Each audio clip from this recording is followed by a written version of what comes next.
Well, it's great to be with you, Howard. You're one of my favorite voices on this planet. You too. You know, you're a voice of sanity, and what you are is a voice of rigor in a world where nobody really bothers to check anything anymore. Boy, isn't it becoming a big problem? And I keep cautioning some of my colleagues that the Internet is now such a mixture of people trying to make money from clicks, and therefore they will put up any headline to get clicks because they're trying to generate money. And it has absolutely nothing to do with journalism. It doesn't have anything to do with facts.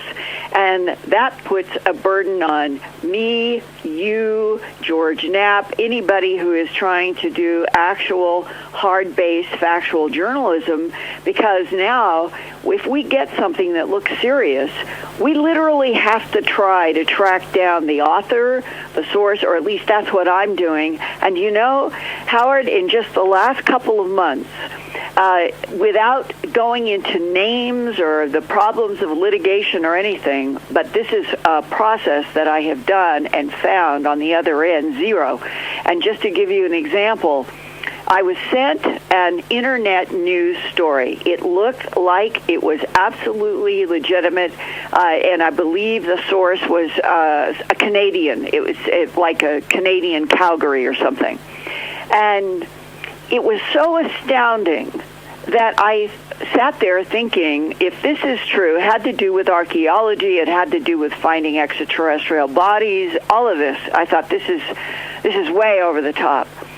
So I spent 2 full days off and on trying to find the author. Normally and I hope your listeners will value this, when you look at CNN and Fox and MSNBC and ABC, CBS and the BBC and the Guardian, it'll always say correspondent or reported by and a date. And the truth is that if you contact any of those major media organizations by phone and you ask for that reporter, 99.5% of the time, you should at least have a switchboard or somebody who they react, and that person, just a moment, and you know that they're working there. When I spent 2 days trying to track down the author of this very strange Canadian report, I finally got a hold of a person. And I said, I wondered if you could please give me the date, the location, and what the source of the information on your story is. And Howard, it was a female, and she had no answers for me on those basic questions. And she said, I'll have to get back to you on that. And I said, well, right, these are all the red flags, and I've only taken time to tell you this because we are now at a point where we have to do this on almost every story that is not from what we'll call the recognized BBC, Guardian, New York Times, and so forth.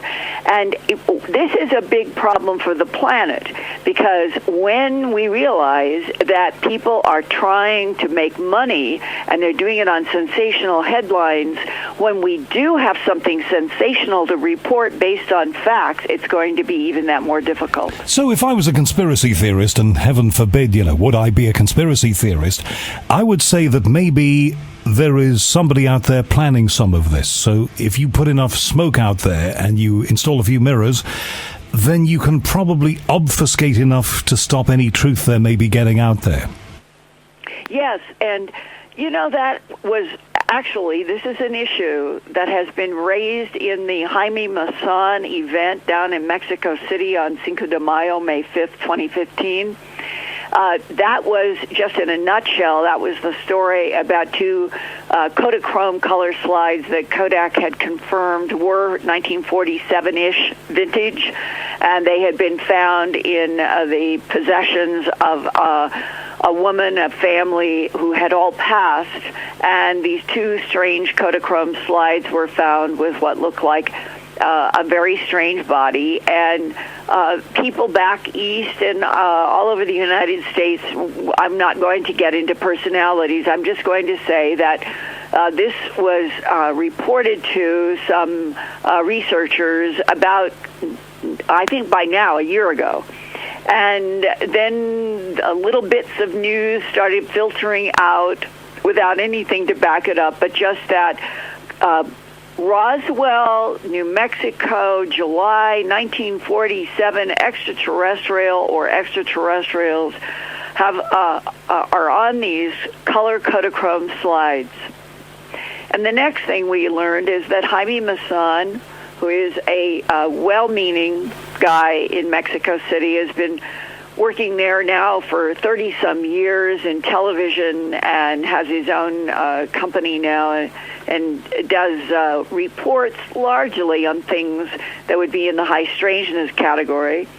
And the next thing I know, I get a news release along with a lot of other people saying that Jaime Maussan was going to present these slides in Mexico City on Cinco de Mayo to move the Roswell crash further, that it was definite and these were extraterrestrial bodies and the world would have the first chance to look at them.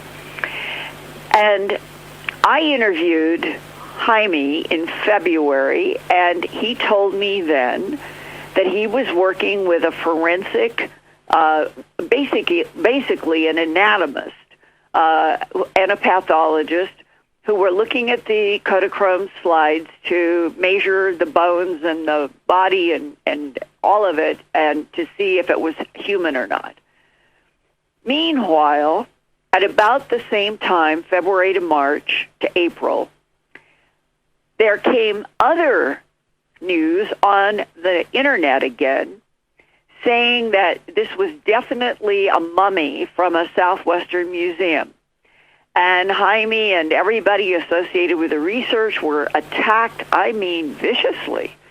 And Whitley Strieber and Jim Mars and I and others were looking at this and thinking, the way this went down, it was upon the announcement of the Cinco de Mayo event in Mexico City that Jaime was trying to organize.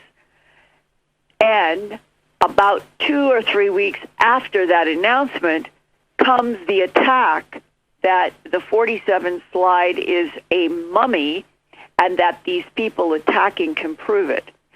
And as I talk to you today on July 1st, the series of events that have unfolded are so bizarre, more bizarre than the original Kodachrome story in this way. The 1927 U.S.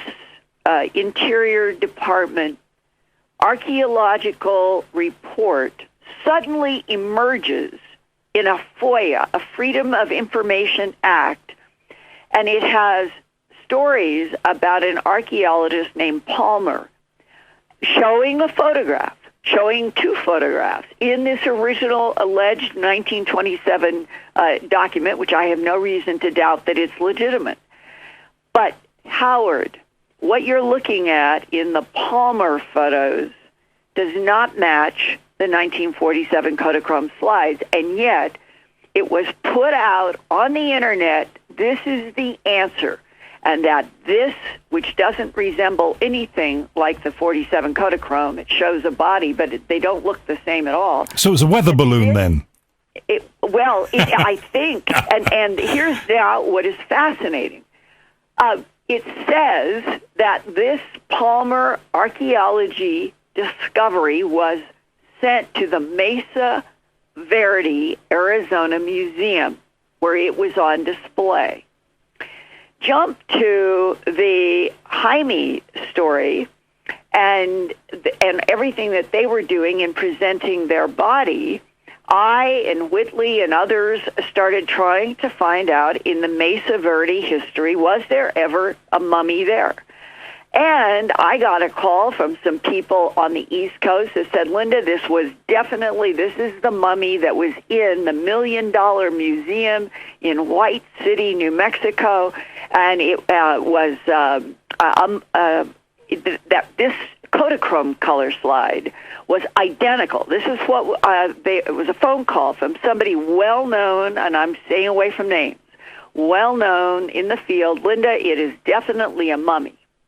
So what I did was I called down to Carlsbad, which is not very 6-8 miles from where White City is, and I talked with people in the White City. Now it is like a travel agency that people come and go to Carlsbad because it ceased being a museum in the 2008 year when the owners, the Whites, 3 generations from Charlie White, who had purchased a whole bunch of stuff from Ruidoso in the early 50s. This is very important.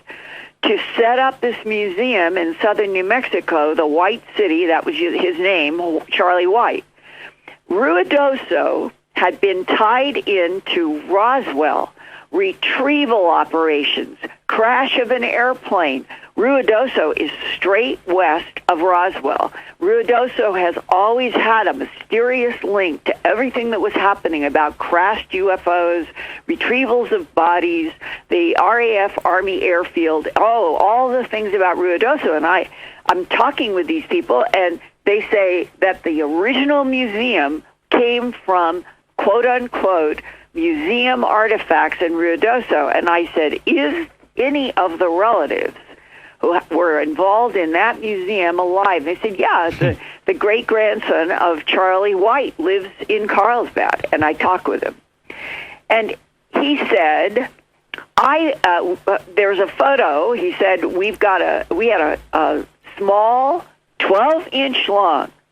Now, at this point, this is really becoming interesting to me because I'm talking to somebody who said that he played with this quote-unquote alien body in a museum glass case that his great-grandfather had gotten from Ruidoso, and that it was 12 inches long. The photograph that I got had a ruler next to it. It's the strangest little body I personally have ever seen on anything. It doesn't look human. I have no idea what it is, but it was in this case going back that a man who is now in his late 40s played with when he was a kid, and said that his great-grandfather, Charlie White, had set up that museum sometime in the 50s from Ruidoso, and that this little body that is so strange, they had a German tourist walked in there in the 1990s and said, that's you should put a placard in here. That's an alien extraterrestrial body.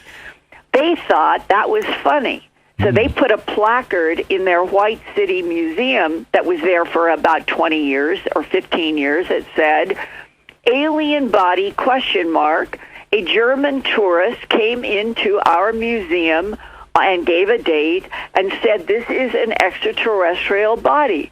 So we are putting this placard in next to this body that has been here since Charlie White, the great-grandfather and founder of White City, got this from this Ruidoso museum.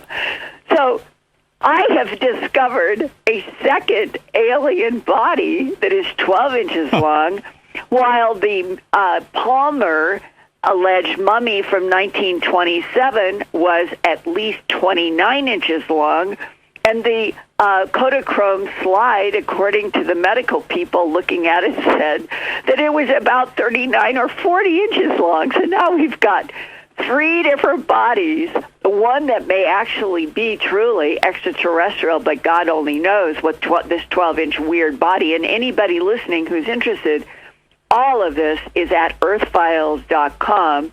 I did a full story after an interview with Trey, Trey White, the grandson. And now it gets weirder.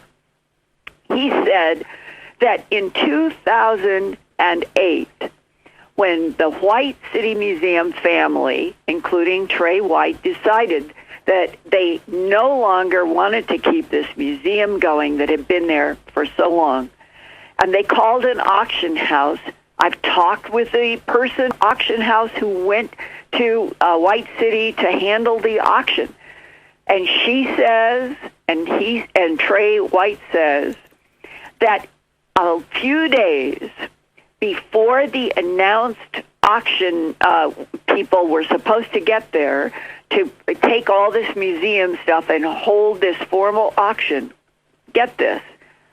2 men in black suits, white shirts, black ties came to the museum and talked to the firsthand, I'm getting this firsthand from the auction manager, and to Trey White, and said that they were from a government agency, and sadly, as I talk to you now, neither the auction house nor Trey White knows exactly who or what agency, and they thought there was some paper. That's what I need, is a paper trail on this, that there was a paper that was exchanged, but they can't find it, that would nail the date that they came in. But this is what the 2 men said to the auction manager and to Trey White. We want to take this 12-inch body, and we want to do some forensic investigation. So we want to remove it from your auction now. And they handed over the 12-inch body to whoever these men in the black suits were. Can you believe this? And all of this started with my trying to find out, why is there a difference in the Palmer photo? Is there, and could there possibly have been, a Kodachrome slide-looking, we'll call it mummy ? Alien ? At the White City Museum? Could there have been a matching photo at the Mesa Verde Museum in Arizona? And so we discover this 12-inch body that 2 agents from the government came in before the 2008 auction. So the story you started with was a story that that remains very, very hard to verify. And at that point, a lot of us would have given up. A lot of us would probably have closed the file and said, not worth wasting any more time on the phone on this one. But you found something even weirder. Yeah, exactly. And that's why Whitley Strieber did an interview with me and with Jaime on the phone, in which Whitley put at Unknown Country, this is the most unique interview I have ever done. And it's Linda Moulton Howe discovering a 12-inch a placard saying alien body ? While trying to track down mummies and aliens on the Cinco de Mayo event. I mean, this is amazing. And today, July 1st, it's my understanding that Jaime Maussan in Mexico City is still working with medical people, and Whitley is convinced that there is something at least strange. Now, can we just agree on that this morning, or your night, that on July 1st, there is still something strange about the body in the 2 Kodachrome slides? That's all that exists. And when the original story came out, it was that there might be 2 non-human bodies. That's not true. It's the same body. One Kodachrome slide is not very well focused. There's only one clearly focused slide, and that is being used. That slide is being used. Now, you and I and probably a lot of people listening probably have exactly this question. Is any medical expert anywhere on the planet able to identify non-human characteristics in bones and skin from a 1947 Kodachrome slide?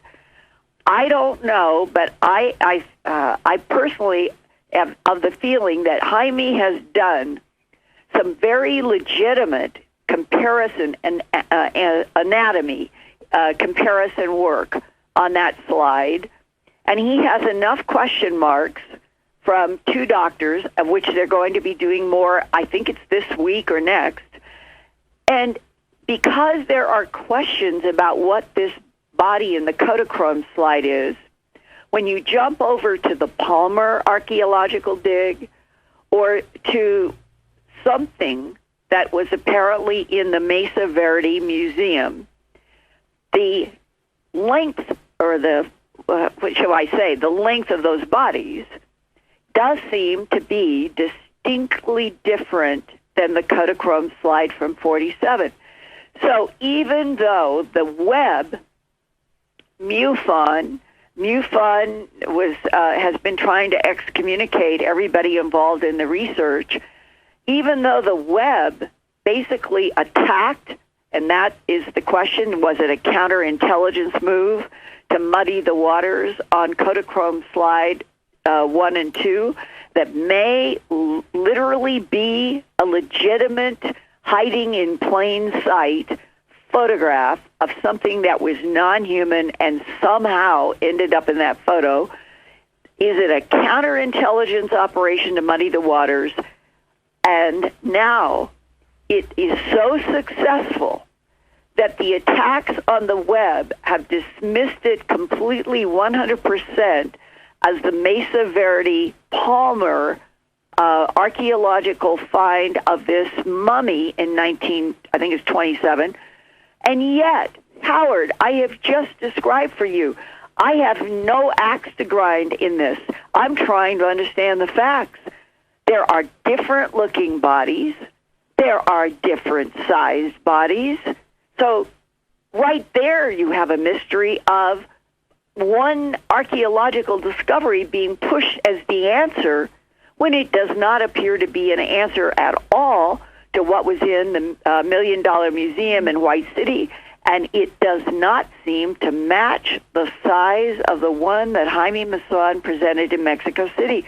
And so now we have 3 layers deep of mysteries with the question, did counterintelligence kick in to muddy the waters when the first news release went out in January, February about what Jaime Maussan was going to do in Mexico City? This is amazing stuff, Linda. I mean, I can almost see Columbo slapping his forehead here saying, oh, now we've got 3, now we're gonna got 3 bodies. And the weirdest part of this story, though, the men in the dark suits. Now, you know that I've had my own little encounter with men in dark suits and a dark car. So we know, well, we think we know this kind of thing goes on. Oh, God, yes, it does. You know, that's the weirdest thing here. Who were they? Why were they on the scene now or very recently? And the people who told you this have no great reason to lie to you. Oh, no.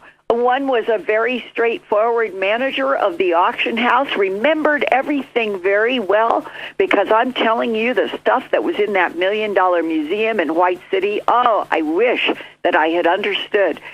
It was old merry-go-round parts. It was calliope. I mean, this was a museum. This was not kitsch. This was not let's pretend. This was really old historic stuff in that $1 Million Museum, and here's one of those glass cases, was this 12-inch, just the most bizarre body. If you go to Earth Files, I did that story in May, and so when you go to earthfiles.com, my news website, the top story, July 1, is about series, and you just scroll down and you'll get to May and you'll see photos of a body, and you'll get to go into the interview and see what the photograph was at the White Museum, and it is truly bizarre. And Howard, underscoring the importance of 47 in all of this is that Ruidoso, which is where Charlie White, the great-grandfather of Trey White, got his original unbelievable museum stuff, that this little 12-inch body was most likely in that collection. That's what Trey White told me, that was from there. And Ruidoso was sitting right west of Roswell through the entire 40s of coming and going, of glowing white spheres, UFOs, all of the stuff that was happening after World War II, when White Sands and Project Paperclip brought over all of those German scientists to develop a rocket program here for the United States. And here in White Sands, which is in the same area as Roswell, Ruidoso, they're a little bit north, But it's that same history, that same region, and back 10, 15 years ago, I was interviewing people and talking about when the first UFOs, and I'm using that in the classic sense, UFO is an unidentified flying object. In the UK, about 10 or 15 years ago, your government switched over to UAP, unidentified aerial phenomena, probably to take pressure off of all the FOIA requests for UFOs, but they're one and the same, UFO and UAP. And that when the Army Air Force, it was the Roswell Army Air Force Base, when they had people who were involved in security.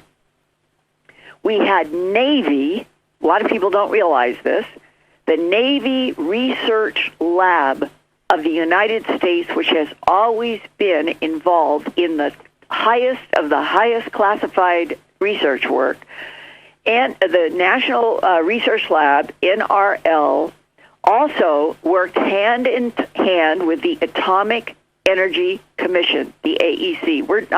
Everything I'm saying was I'm talking about the 40s. The war ended in 45 with the dropping of the bombs in Japan, and the Atomic Energy Commission and the Manhattan Project all grew out of the development of those two bombs, and the Navy. We didn't have an Air Force until 47 when the Army and the Air Force split in two. The Navy had been working with the AEC during that period of time, and people would be probably very surprised to learn that the Navy had this very, very classified installation there at White Sands. All of this comes to bear that when the local newspapers in Alamogordo, Roswell, Las Cruces, all of those towns that are around White Sands and Roswell itself, newspaper articles started about 1947, and they called it in the headlines, unusual phenomena. That was what it was being called, phenomena. And this made headlines. And how was this phenomena described? Silver discs or white glowing spheres that were accompanying the launches of the White Sands missiles in the tests that were being conducted by all the German scientists, including von Braun. And when you realize that was preceding the disk crash between Corona and Roswell in the first week of July 1947, you realize that from the war on, Foo Fighters in the war, all kinds of things happening around the desert area, Missouri. The fact that Cape Girardeau, Missouri is, I think most researchers are convinced that 1941, that something came down in Cape Girardeau, Missouri that was so important that what was called a neutronic, Neutronic, like neutrons in an atom, a neutronic propulsion device, this is the label, in a Majestic 12 report, was retrieved from the Cape Girardeau, Missouri UFO crash in which there were alien extraterrestrial bodies, alive and dead, that this was transferred where? The neutronic propulsion device, according to these leaked documents, was transferred to Robert Oppenheimer. What was Robert Oppenheimer doing Working in the on early the bomb. 1940s? Working on the bomb. Secretly setting up the Manhattan Project in Los Alamos on what had been a boys' ranch, and they so successfully covered up the tracks of the development of the atomic bomb in northwestern New Mexico that the locals say they never knew. They did not have a clue until those bombs The first one was tested in July 1945, and then the 2 bombs were dropped in Japan in August of 1945. And this shows you, Howard, that probably in the UK as well, that events were taking place in throughout the entire 1940s, and that 1947 Roswell Corona is just an arbitrary line that was drawn in the sand, I think, by our government, and that agents in black suits, white shirts, and black ties, whether under Hoover or whoever, they were operating all over the place, trying to keep all of this, these revelations about their own documents, call them. This is not Linda, Howard, or anybody now. This is the documents from the 40s and the 50s that have come out and been leaked.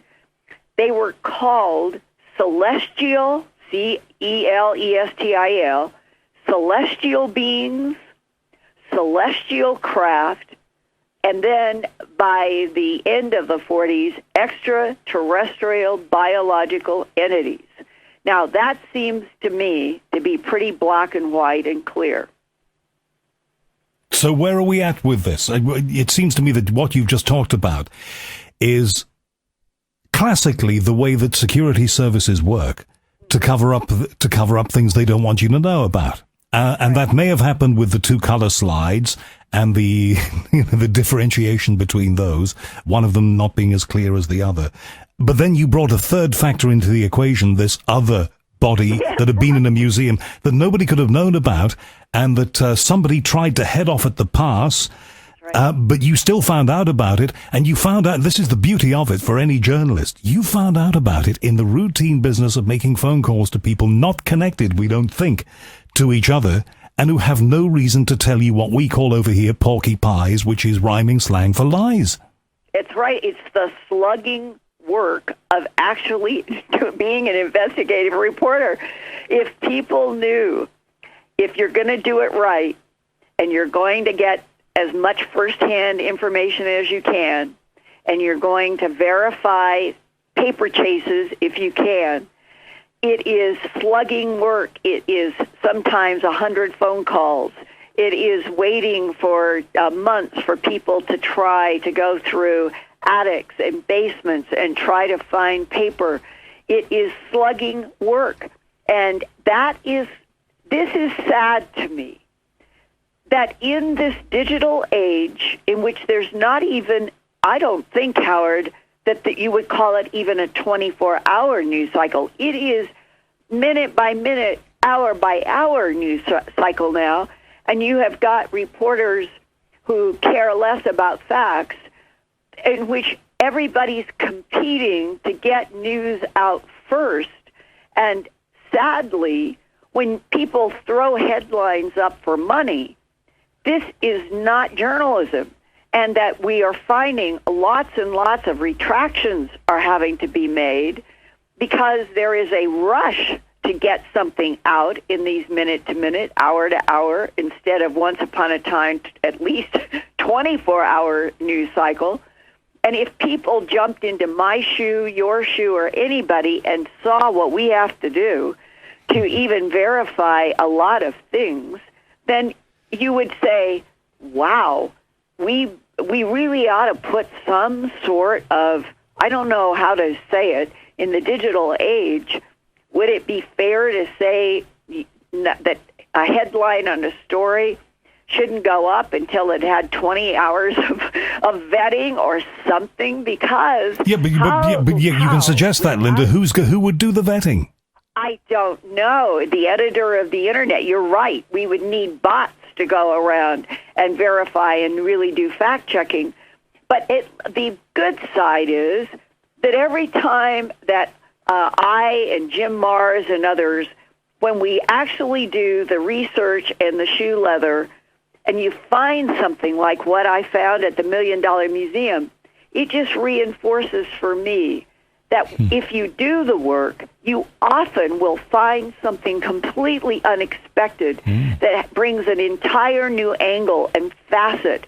And it's like trying to solve murder mysteries. when people assume in day 1 it's X, and by day 30 it's Y, and by day 60 it's QQ.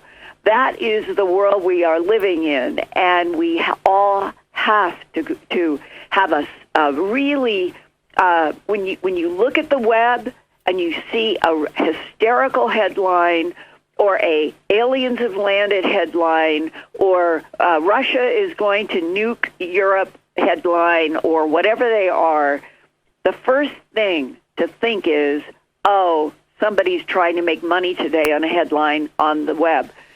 And then wait and do. One of the things that I do, and you may do this too, and I would offer this to your viewers as almost fail-safe.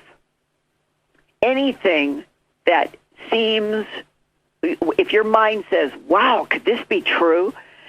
Then go up to the Google bar or whatever your search bar is and type in news about whatever that subject is. And if you do not come up with something that is from a media outlet you trust, I'd say 99% of the time it's somebody trying to make click money. When there's real news and something is breaking, it's going to be in hundreds of news offices around the world, whether it's day or night. But it's not just, Linda, it's not just people on Penny and Tuppence websites who are trying to do this for a quick buck. You know, this is being done by big online media organizations now, and it happens all the time with regular, I mean, we could have a philosophical debate that there isn't time for, but I see this all the time now, and it makes me fume, where they will have a headline on a story, and they'll say something out. I mean, it's too hot for me to try and remember one of them that I've seen this week, but I see them all the time. They have these outrageous headlines, and you think, could that be true? And now I think, when I click on the story, I'm going to find it's something else. That is the way that it's done, because they've just, by duping me into look at the copy, duped me into looking at it, and they've got a click. That's how it works now. Exactly. And that's what we've got to worry about. But what you've got there, with the 12-inch body, the beast in the museum, and the two men in black coats with white shirts, and the people at the auctioneers, you've got a story. That's right. Yep, and we put it on Earth Files and on Dreamland, and it is real, and Jaime knows about it. But unfortunately, that little 12-inch alien body from the $1 Million Museum doesn't help on the approximately 40-inch long body on that Kodachrome slide. And therefore, the mystery for you and for the listeners, I don't think that the answer of the mummy from the Palmer archaeological dig is the answer yet either. And that, to me, makes this all worth paying more attention, doing some historic research, and keeping doing historic research, and keep your mind open a little bit that there may actually have been a reason for why that strange body ended up on those Kodachrome slides in 1947. But much more important than all of it, and the bit that maybe it's just because I'm a hard-bitten old journo, the most important thing is, why did the guys in the black suits take an interest in this? Why this? Why now? That's right. And you were told that by somebody without a reason, as far as we know, unless somebody's trying to massively and intricately set you up and make you look like a fool. And I don't really think that's happening. Well, that's where Trey White talking. That's when you go to people and talk to them about their real history.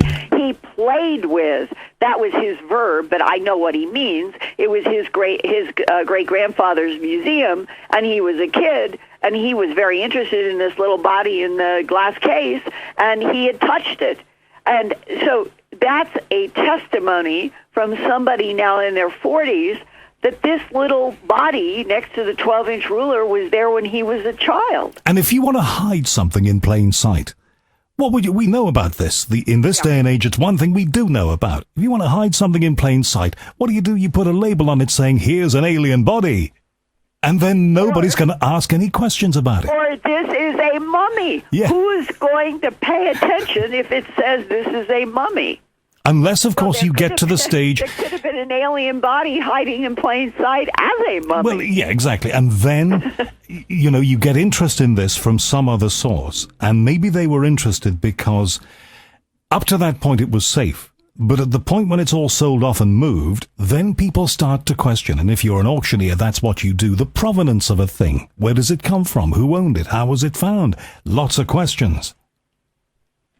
And welcome to the last 36 years of my professional career, trying to get to the bottom of who, what, why, how, and so forth on animal mutilations where it began, that led to the human abductions, that led to government cover-up, that led to all kinds of whistleblowers talking about their own work in various military and intel operations having to do with keeping the media and the public away from the truth, that we're not alone in this universe, and that extraterrestrial biological entities, by their own definition, have been coming and going on this planet. And the longest time that I've ever been given was by a man who retired from the Defense Intelligence Agency and told me, almost with weariness, I'll never forget that, like they have all this information and they never can tell anybody. He said, Linda,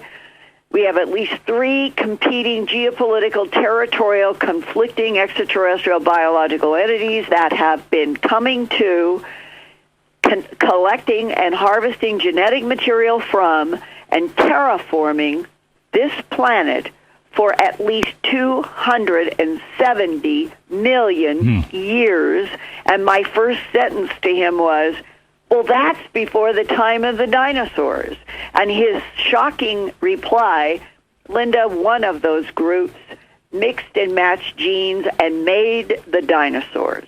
So if you are talking with whistleblowers before they die and they tell you this is what they've been exposed to working for our agency or somebody working for MI5 or DI-55 or DI-52 in the UK, and they've been exposed to this, and you say, well, what proof could any human ever have on this planet if extraterrestrials communicate they've been coming here for 270 million years? Because we're on the Petri dish, and how would we ever get objective, factual reality on a statement like that? And he looked at me and he said, Linda, we have the proof, but if I told you, it would endanger your life. Oh, my God. So in other words, I could tell you, but I'd have to kill you. Well, I'm not kidding. Kind of thing. People. Mm-hmm. And the thing about it is that my feeling in 2015 is that this, the Doberman pincer, that's the way I think of it, attack dog approach to keeping the public and the media away since World War II, when your Prime Minister Churchill and our President Truman and General Eisenhower apparently came to a consensus. And that was a wartime. They were dealing with the Nazis. The Nazis were alleged to have silver discs rising up out of Piemonte. That wasn't well known to the public, but it was definitely known to intel agencies. They didn't really fully understand what they were dealing with, but they knew that Foo Fighters in England, on the German England, how to say this?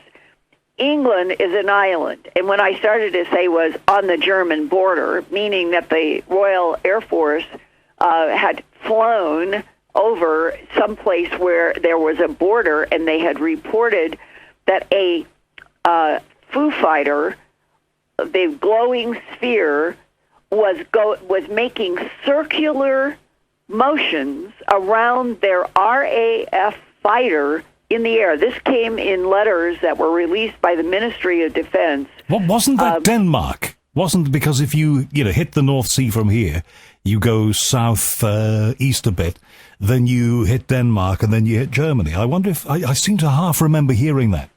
Yes, it was something like that, because it was a Royal Air Force fighter that was near a German border and reported back, and this was in this discussion that was part of the release in the Ministry of Defense papers about 2006, 2007, somewhere in there, 2008.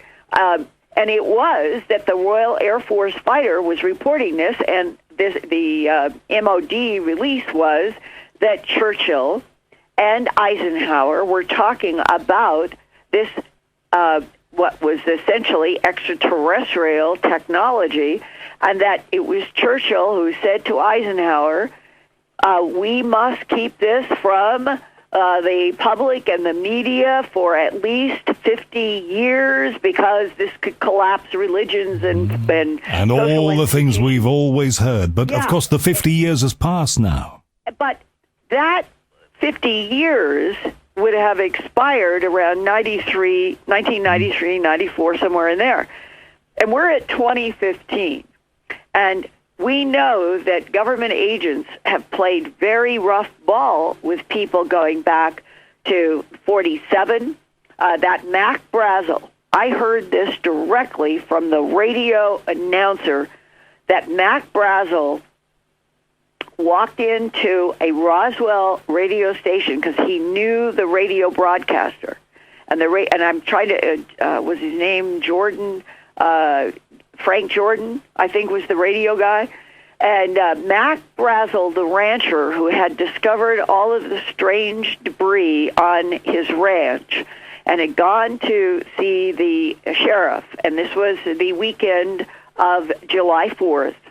And that's what brought out the intel from Roswell. And they gathered up every piece of everything. And it was at that week that Mac Brazel went into the radio station to see his friend. And now I'm getting the story directly from the radio announcer to me. And he said, Mac came into my studio and he slumped his back against the wall. And Linda, he slid all the way to the floor.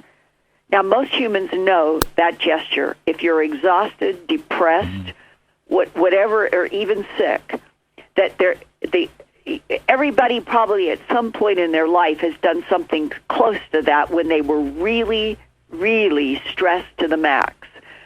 And he said, here was Mac Brazel, and the radio guy knew, of course, about the headline, Flying Disc Crashes on Ranch.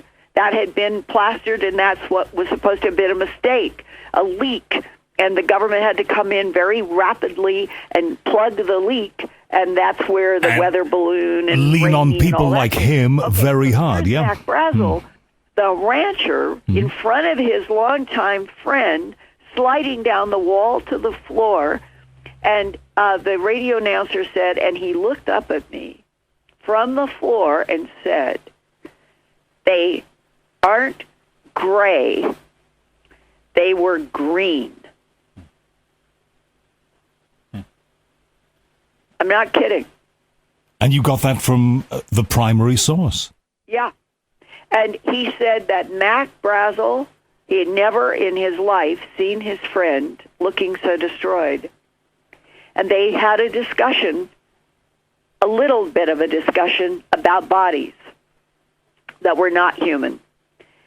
But that Mac Brazel was so broken by whoever had talked to him. And remember, there was this other fact. This is a fact, and nobody has ever gotten the straight story from Mac Brazel that I know, because Mac Brazel shut up. And he was a rancher that he did not talk, but except that I got that part from that radio announcer about what Mac Brazel did. Well, it was not very long after that week, in the first week in July of 1947, that Mac Brazel started driving a new truck. It was a sign that somebody had paid him off, is the bottom line. Given him money that he did not have. Okay. Before. Now, this is staggering history, and it's great that you got it from a primary source. Yeah. The history of the little body in the museum, incredible stuff. The slides that we're not sure about. The museum came from Ruidoso, right west of Roswell. Yeah. But it's lovely the way. Look, I'm old enough to remember Alistair Cook. Remember Alistair Cook? Yeah. Alistair Cook's Letter from America on radio, where he would start in one place and go on this circuitous journey and bring it all the way back to the beginning. And it would fit perfectly. This story has waypoints all the way around it that come all the way back to what you just said. That's right. It is absolutely the woven textile of what has happened since World War II to this day in relationship to something that is not human interacting with this planet, and your government, our government, working with Canada, New Zealand, and Australia, the World War II allies, that they have done the money that has been spent, Howard, to keep all of this from us while there was desperate attempts to understand it, get technology, back engineer it, get it into the planet's fabric of copyrights and patents. Which we've done. Look at the progress that we've made. Truth. I mean, if you think about where we were in, say, 1920, at the dawning of the motor car, we'd had motor cars for, 20 years or so then. They were very rudimentary. Everything was rudimentary. Look at where we are in 2015. Are we really saying that organic progress from there happens that way? That we can make great leaps like we've made with the silicon chip and all the rest of it? Does that just happen? Is that part of progress? Or did something give us a kick up the backside to get us here? Exactly what Philip J. Corso, who served in the Pentagon for General Arthur Trudeau, who was handpicked by President Eisenhower as a general, one of the few he really, really trusted. He was Army, to head the first Army Research and Development Office in the Pentagon in the United States. And these guys knew each other from World War II. Eisenhower knew Trudeau and respected him because he had a PhD in, I think it was electrical engineering. And Trudeau knew Corso from the Italian campaign in World War II. So these were three men who Eisenhower reaches out to Trudeau, Trudeau reaches out to Corso because fundamental trust that had been built in the line of fire in World War II. They trusted each other. And Corso is handed the job to take extraterrestrial technology from the file drawers in General Trudeau's office in the Pentagon and take them to Corning Glass and to these various places that General Trudeau said to Corso, this is extraterrestrial technology that we have retrieved from a variety of sites, and our goal is to get this patented and into American corporations to keep them out of the hands of our perceived enemies of Germany and Russia, and to take it out of the government in the United States. If the corporations are the ones developing it, the tax-paying public does not have official right to that knowledge, right? So from the very beginning, it was a calculated strategy to get the most out of this technology that they did not understand and do it in such a way that it would be back-engineered and developed in corporations under patent, where it's easier to keep secret. Where it's easier to keep secret. Linda. And Congress would have no right to the info. Okay, now we're at the end of this, but I want to ask you something that I haven't asked you before. Over the years, I think we've got to know each other pretty well. And I first heard you on Art Bell's show, and I thought, my God, this woman's amazing. And you are a digger, what we used to call a digger for information, a digger for stories. Those people don't exist anymore. None of us can do what we are doing forever. Our lives are finite. I wish they weren't, and they're getting longer all the time because of medical science, but they are. What I worry about with you is, well, number one, can you keep up this momentum, especially at you're at a tipping point now? This is a very important stage you seem to have reached. But the other thing is, who on earth, I'm a guy who talks to people like you and asks questions, but I don't go out and do that digging stuff. That's not what I do. I leave that to a different kind of journalist. Who's going to do it in the future? I don't know, and you're bringing up such an excellent point. When at Contact in the Desert, well, first, let me address the issue of rigor. The divine field blessed me with a tremendous amount of energy and stamina in this life, as if I was going to need it, and I certainly have.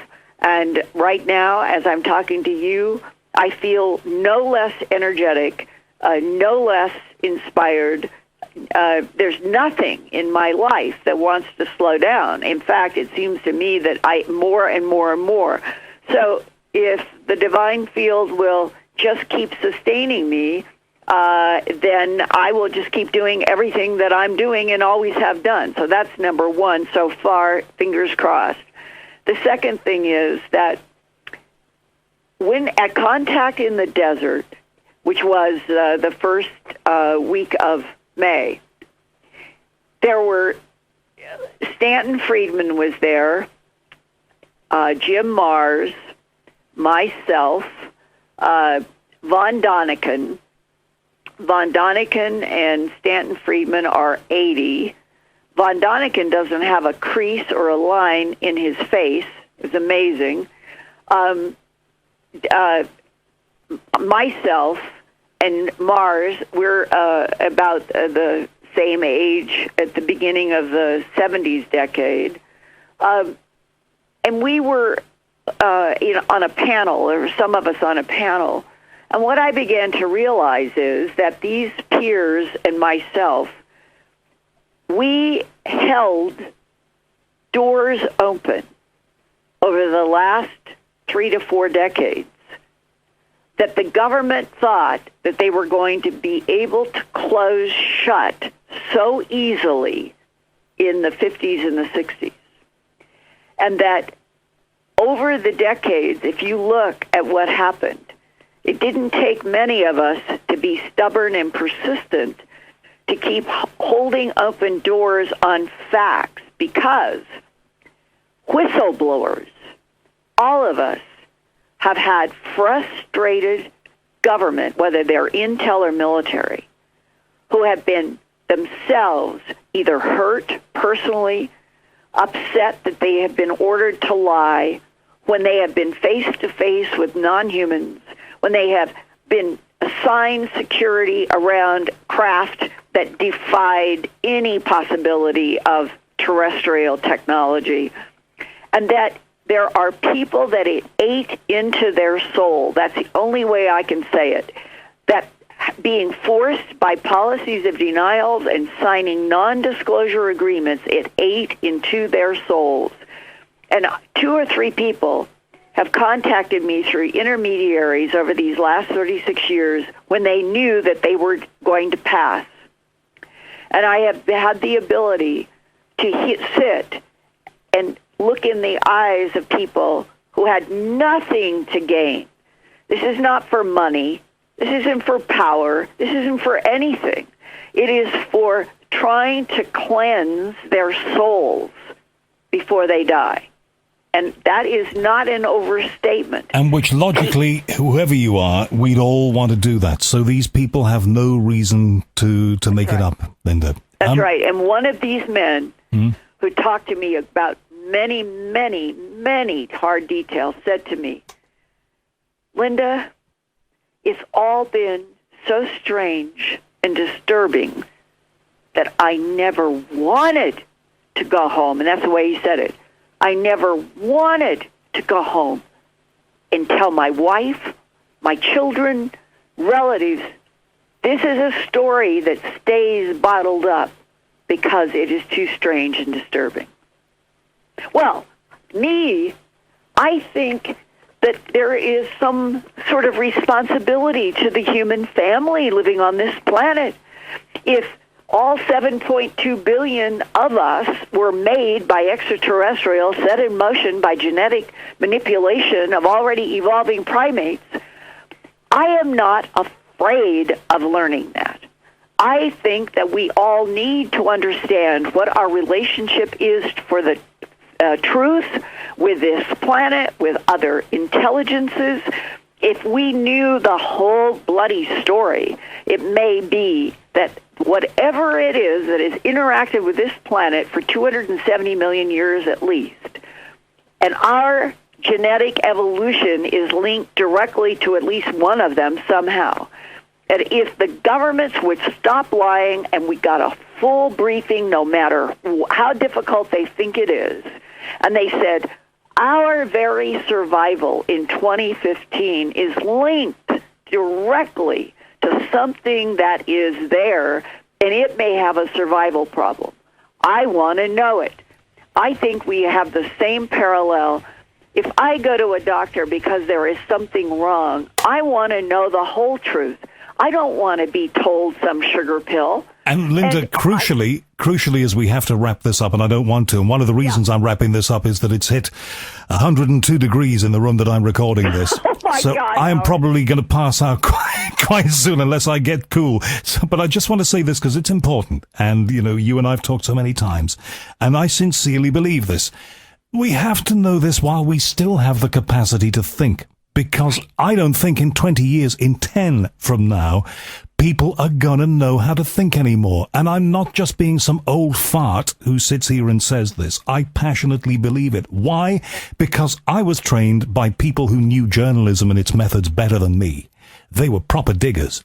And I'm trying to pass on whatever I can from them. But, I am not fit to shine their shoes. I'm not sure about the generation of journalists that comes next and the kind of broadcasting that we have, because sometimes I despair of it. And it's not the faults of the people involved, but on a broader level in society, we depend on devices which are getting more and more complex and do our thinking for us. And we turn to the television screen, our main source of information, we get fed crap. The news is becoming crap. So while people still have a chance to think about stuff, maybe we do need the truth. And that's all I've got to say before I faint. And Howard, as we close out, I just want to say, I did an interview with your astronomer royal, Martin Rees, about 3 weeks ago. Extraordinary discussion. And it had to do with his statement, if we encounter aliens in space, they will be machines. And we had an hour and 15-minute discussion in his brilliant mind as he sees, and I think this is what he left me with, that the truth throughout this whole huge universe may be that organic intelligence always is only a sliver of time, because the organic intelligence makes machines to go out into space, and eventually something happens and the DNA fails, and it is a machine that continues to a self-activating machine. It is such a fascinating subject, and maybe we can do another a show together on this whole issue of a digital age. The 21st century may be the last time, exactly as you're saying, where humans had to be street fighters on their own ground, because we are moving toward machines doing everything and computers essentially thinking for us. Well, let's hope that they have some semblance of our former ability to quest about things, if that's sensibly put. And in 102 degrees of heat, I'm not sure whether it was. Linda, as ever, lovely to speak with you. And some people recently have had a bit of a go at me for interrupting guests.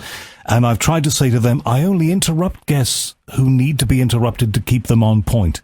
You never need to be interrupted to keep you on point. God bless you. God bless you, Howard. Take care, Linda. Thank you so much. All right. Later. All the best. Bye-bye. Bye.